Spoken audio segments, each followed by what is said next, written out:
An optimist sees opportunity in every calamity. And a pessimist sees a calamity in every opportunity.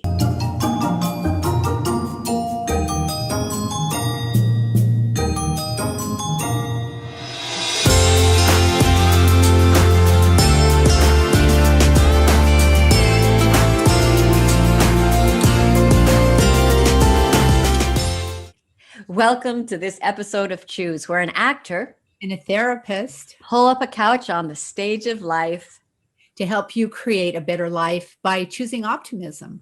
I'm Cindy Barlow, the actor. And I'm Wendy Rawlings, the therapist. And we're here to remind you that you can't choose your challenges, but you can choose your response.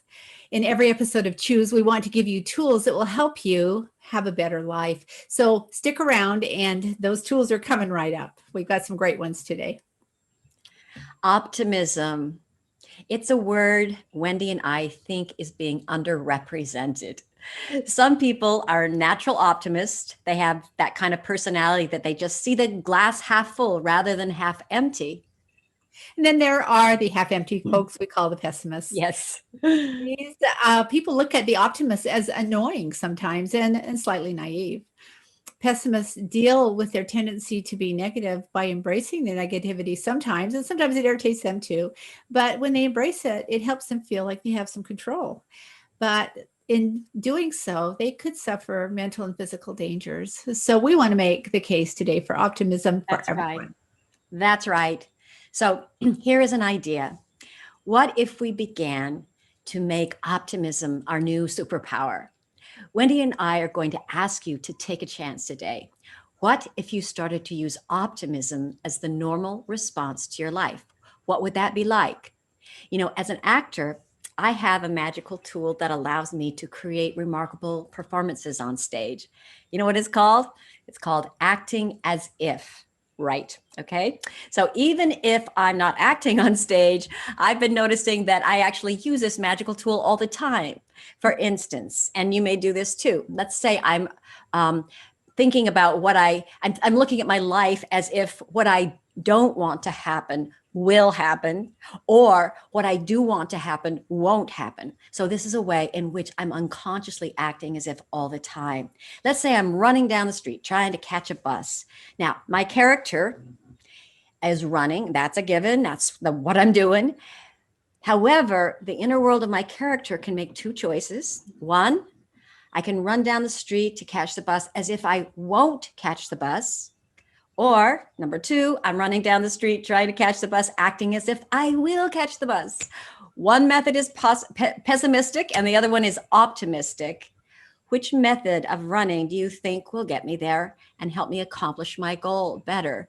You know, the pessimistic mind takes about twice as amount of energy to reach a goal than the optimistic mind. As crazy as this sounds, just having that mental attitude of running for the bus, this research has been validated by the National Institute of Health. That's right. What they've found is that optimism and pessimism are both necessary for our survival and to be well, but the empirical research suggests that being in the middle of that continuum is not the place to be. We call that realism sometimes, but being in the middle is not really the healthiest place to be. It's better to be over on the optimistic side. They said a moderate dose of optimism, although it does distort your perception of reality to some extent, is a good distortion that can be advantageous. Studies that investigated the correlation between optimism and health say that optimists generally have better physical health, less cardiovascular disease, and improved immunological functioning, and they have better relationships. So another name for optimism could be faith or hope. Right. And in their book, How God Changes Your Brain, neuroscientist Andrew Newberg and Mark Waldman explore how the brain responds to your personal beliefs about faith. Their study began by noticing parts of the brain that light up when a person is thinking about positive thoughts and versus when they're thinking about negative thoughts. And they found that the most essential component there was faith, or we sometimes could call it optimism or hope. Exactly. This is what they said. If we don't have faith, we will be swallowed up in doubt. And doubt, at least as far as your brain is concerned, is a precarious state in which to live. Faith is equivalent with hope, optimism, and a belief that a positive future awaits us, the ability to trust our beliefs, even if we have no proof. Faith is an optimistic future, and it may be a placebo, but it's important to remember that placebos cure 30% of most physical and emotional diseases. That's right. And that's amazing. So optimism and faith is like acting as if. So I'm going to tell you a story of 3 friends of mine just very recently.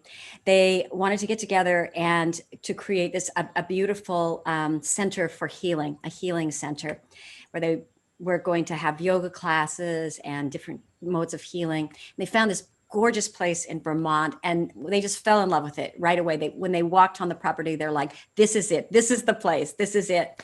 And so they put in their offer, and it was at first accepted, but with some conditions. And they were going back and forth with their offer with the seller, which by the way, they wrote this letter talking about what they wanted to do with this place. And the seller really loved her place. So she was really excited to think of it being a healing center. Anyway, the day before everything was going to go through, another woman put in an offer of like close to $50,000 more than their offer. Mm-hmm. And immediately, of course, it was like, oh no, we thought we had this perfect place. We knew it. So I talked to a number of them, and we went back and forth, and I said, look, stay optimistic no matter what. See what you want. You're running after the bus, see yourself making it, because no matter what, what happens after it, it's still going to be better until you know the news, to keep optimistic. But also that if you stay optimistic, your brain and your ability to make decisions will be so much better. And a pessimist could go in, just get upset about things and start to argue with things. It's like, no, just keep it settled, keep it cool. So they did. They were great. And then the next day, this woman who'd made this emotional decision to offer $50,000 more, took her offer away. So rescinded the offer, and then they were back in, and now they're getting ready to buy it. And of course, they still have a little bit of ways to go, but the whole idea was they stayed optimistic, and the optimism allowed them to get a good night's sleep, number one, and number two, to not make stupid mistakes that we often make when we get like super emotional and pessimistic about things. Right. So that's a really good example of optimistic intention and staying in the intention. The intention is being what we want to have happen. I had a client once who she was so more optimistic than anybody I've ever seen, myself included. And I tend to be pretty optimistic myself, but she had been diagnosed out of the blue with stage 4 lung cancer. And her mom smoked when she was little, but she had never done any practices or was in a place that would indicate she would have lung cancer. So it was just a shock when she got that diagnosis. And the doctor said it was extremely aggressive, and she didn't have a lot of time to live. He gave her maybe three to 6 months. Wow. Well, she took that as a challenge, and she never let herself get pessimistic. The only information she would allow from her friends and her family was positive. She came and saw me for help with the stress, because she correctly assumed that if she had less stress, her body would respond better. And that is correct. That's settled science. But even I was, in my optimistic self, was trying to help her be realistic. She had children at home that she had not yet launched, and she would not allow a pessimistic or realistic thought in there. It all had to be positive. And at the time, I really questioned that. But the end of the story is she lived 4 years longer, to everyone's, especially her doctor's, absolute shock. And they couldn't explain it. They couldn't understand it. She got her children launched, and they were home one time just for a visit, all the family together. And they had a really nice talk. They'd done some family things together. They ended the visit with a family prayer. And just a few minutes later, she closed her eyes and was gone. It's a perfect ending to this woman's optimistic story. Yeah, my gosh. That story is so moving. It's amazing. And, it's just actually, it's almost like you could say optimism, is this superpower and that miracles really can happen with it. But the thing is that very often, and Wendy and I both will say we're a little bit more optimist, but, I can get pessimistic and go into negativity when I'm in fear. And so, the mind doesn't always go into positivity. Sometimes you have to create it as a habit because there's a pathway in the brain, and that negative energy or that negative thought will just go into that pathway. So Wendy, can you tell us ways in which we can train our brain, to be just a little bit more positive? Right. So popular theory, and I think it's correct, it says that we are born as natural pessimists or as natural optimists, but that doesn't mean that we can't change the way that we are. There's hope for pessimists. And I'm hoping that everyone can agree that optimism probably is more helpful than pessimism. So Right. so there's hope for pessimists, according to scientists. What they have found is the explanations we give ourselves, or the stories we tell ourselves. If we change the stories, we can change from pessimism to optimism. If we change the explanations we give to ourselves about life, and make them more optimistic, or at least open them up to different interpretations, Right. then it changes our outlook. I have in my family some pessimists, and Oh, really? Would they? Who might that be? I know, right? And so one thing that I have a hard time with in my home situation are pessimists. I'm too optimistic to enjoy that. So as when our family was young, we watched a movie called Kelly's Heroes, and Don Sutherland, in that, one of his lines that I totally loved, because he was the optimist, and there was a guy that was a pessimist. If something went wrong, if something could go wrong, he already had it go wrong, looked at all the problems, and was living that life as if it had already gone wrong. So we were watching that movie, and Don Sutherland's great line in there was, "Would you quit with them negative waves, Moriarty?" And we as a family just really adopted that line. And so when our sweet little negative pessimists would go negative, we just go look over and say, "Would you quit with them negative waves, Moriarty?" And it was amazing how quickly it would turn things around, and we would move from negative to positive just by changing the story that we were telling ourselves and our family's story. Yeah, that, and the other part of that story really is that what you started to do is to apply humor. And Yeah. so one of the things is when we apply humor in any situation, you're automatically just going to be adding optimism. I mean, that's a silly line, and then it just makes it like, oh yeah, that's right. And one of the things, whenever I direct somebody in a play, or whenever I even just look at a movie or a scene, I always ask myself, where is the humor in it?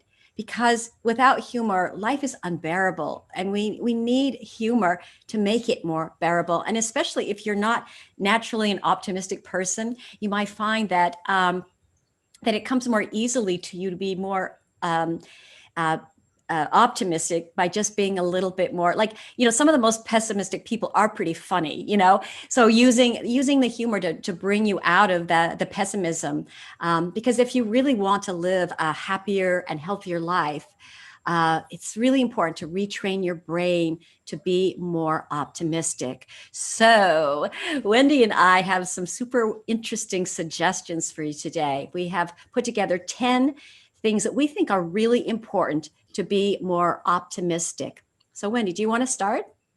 Yeah, and some of them aren't that interesting. They're just basic, down to earth. This is what your mom Well, told you they're when you were growing interesting to me. up. Okay. That's a good example of how our brains work. Yeah. The simple so- life sometimes could be, the things you forget the most. Actually, these are This is true. these are things This you'll is forget true. to do unless we. So the first one, shockingly, is get enough sleep. Yep. Go to bed and get up. And it's so hard to be optimistic when you don't get enough sleep, and when the sleep isn't good sleep. So figuring out when your best time to sleep is, and then do it. If you don't get enough sleep, then take a nap, because optimism requires energy. It really does. Yeah. And this next one is probably one of my favorite ones, and it's something I really love to do. And this is number 2, start your day with something positive. In the very first scene of a play, the very first moment is so important. Everything rides on that first moment when someone enters the stage. So think about how you want to begin your morning. Create a daily routine to start in a positive way. And some ways you can start your day with positivity could just be like, prayer, reading something uplifting, taking a walk, saying some affirmations, hugging, singing. Singing's a good one, or chanting, and even just writing a list of gratitudes. I like to listen to inspirational speakers. When I've started my day this way, I am in such a better mood when I meet people. Awesome. So number 3 is exercise regularly. In my business, we call it moving because exercise can be a trigger word. So I call it move, just move. We know that moving, depending on the speed of movement, we circulate our blood better to our heart, our brain, and we feel better. I am one of those people that never gets endorphins. I envy people that talk about endorphin highs from their exercise or their jogging or whatever. I've never had one of those. However, I find it really great when I don't feel like moving to get up and just move. I find that I don't have to be motivated before I move. Once I start moving, my motivation comes and I feel really good. So keep those emotions in balance by moving every day. Yes. And number 4, get sunshine. Go out into nature. Sunshine is the big optimism thing in the sky that we can really get. Those rays really just help change our mood. So like if you're sitting indoors, especially working at your computer and just wearing out your eyes all the time, it actually starts to affect your mood. And one of the reasons, looking at this from a Chinese medicine perspective, is that the eyes are connected to the liver. So all of the different, the liver, the kidney, the spleen, all of those different organs actually have an emotion attached to them. So when the liver, the eyes get tired, the emotion is anger. And the antidote for relieving the liver is to be in nature and around plants and water and sunshine, or even you can put a plant or a flower on your desk and look out the window while you're working, and you'll have a lot more positive energy in your work if you do that. That does work. I'm living proof of that. Yes. I have the most beautiful nature look right in front of me. You have the best place of nature. I do. The 5th thing to do is, again, a mom thing. Eat your vegetables and your fruits and make sure you get enough protein. The population that I work with, a lot of them are addicted to sugar, to processed foods and things that are really harmful. And they come back, every one of them, after they've gone off of the sugar, and talked about how their mood increased and how their hope increased and how their despair decrease. So what we eat, it's the gasoline that we put in our body, and we would not put in bad gas in our car because we'd go jerking down the road if we did, and yet we expect our bodies to function on not so great gas. So eat well. And the 2 things about sugar, coming back to number 1 about sleep, when you don't get enough sleep, guess what? The body craves more sugar. Craves. Yeah. And I just was listening to somebody who had just gotten off sugar, and she said, oh, the world is brighter, and the tastes are more, so it's already in and of itself, it has just have a positive attitude with it. It does. Okay. So the next one is number 6, listen to music that puts you in a good mood. If you're stressed, listen to relaxing music. If you feel sluggish, listen to music that makes you want to move. And if you feel upset, listen to comforting music. It really helps me all the time to just change the mood that I'm in.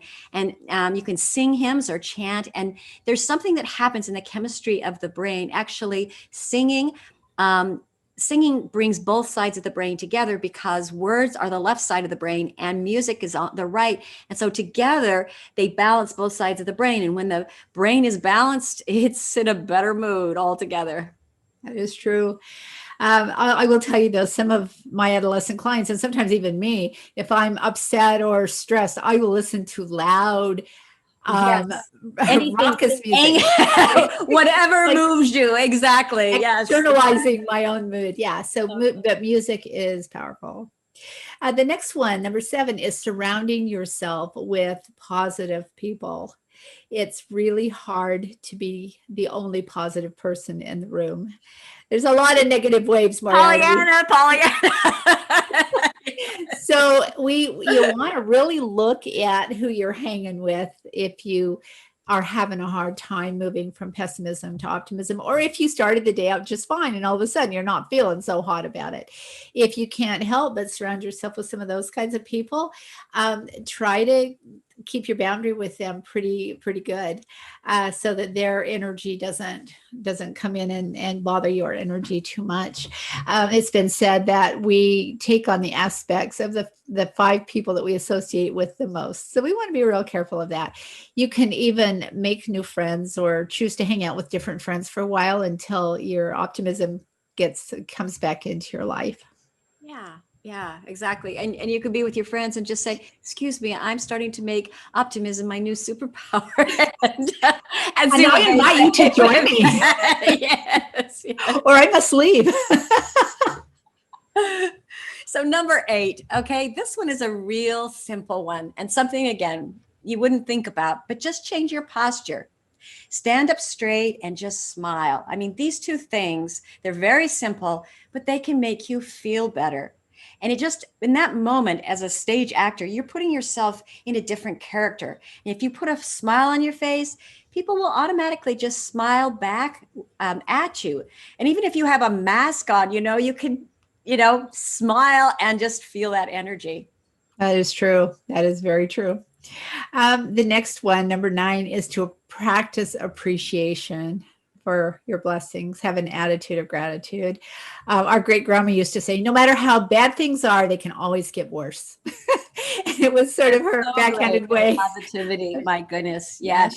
She had a life full of hard times, but she took those, she learned from them, she grew from them, and she was very, very optimistic and accomplished things that I only dream of. She was an incredible example, but she was not without her acknowledgement of negativity, which I love. Gratitude is one of the best antidotes for a despairing brain. It opens us up to the possibility of improvement and life being good, while negativity closes us down. So true. Yeah, so true. And the last one, number 10, okay?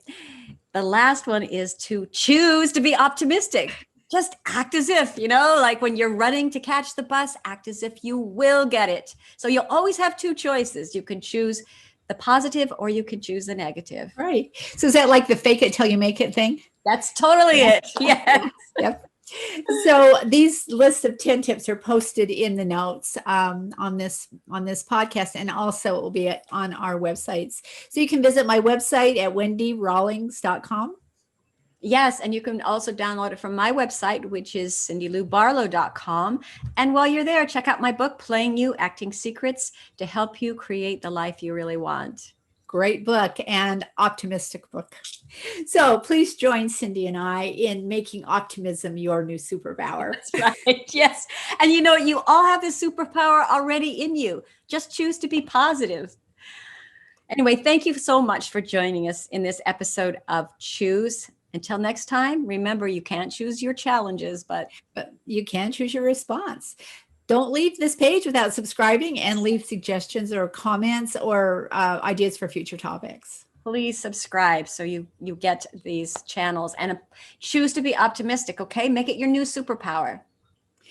Join us next time when we explore how to bounce back when life pulls the rug from underneath you. Yep. Till then. Thank you so much. Till then.